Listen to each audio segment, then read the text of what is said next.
na thoga yam laitena ha ngasi sandi oibai unase habni kai kai rage salam dai sida tumaina sum nanga naktang phamina ning bai wani da adui na te he sandi na tabada su nang de ainak ta panglak ta lai ai lakte na nangai joi mapan sana chaloi dudi ai na taba nungsi lalumba kana lai no haisina no nang lai dudi kadai da ai lakte hai ba numit khudingi aigi manglanda nang di hek lai nangi mangda koksiga mon ge hek taina bada aigi wakhaji thongjinda nang ne hek thile lam helaba wakhal sina nanak ta toina chani ahinda lo na lakto sharu unari ngai sida haining mado hai horodana haining badi kichu leite da sum nambu yening bagi yenge lakpane hingchabi gi nushikadi leite ko chingthe khotek ta naibu amuka wahalano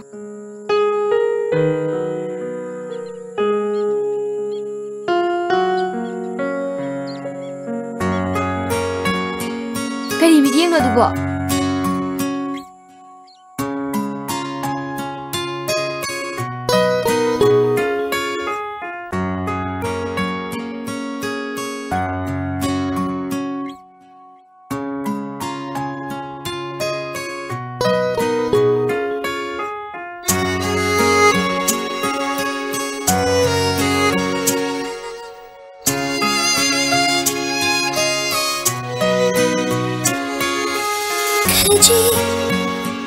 khajitagi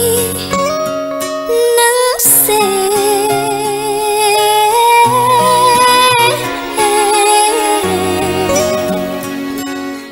yamna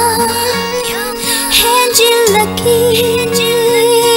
ngonda aha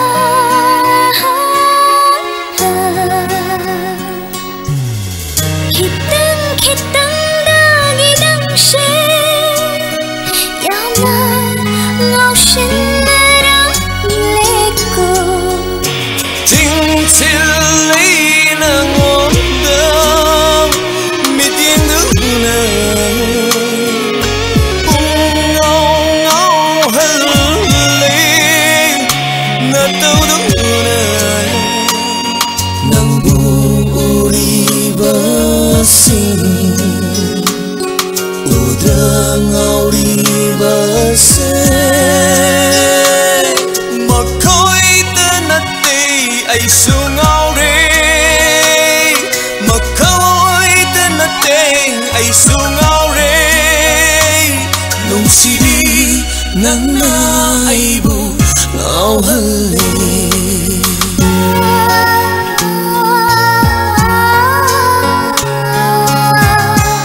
su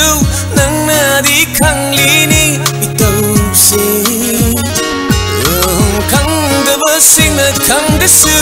nangna di khanglini to say pak la ipat dam la chingya ude thengna dei nangum bi satam ho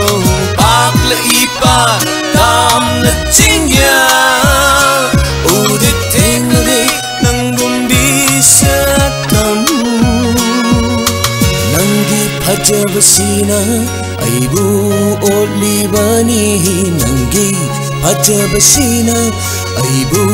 olibani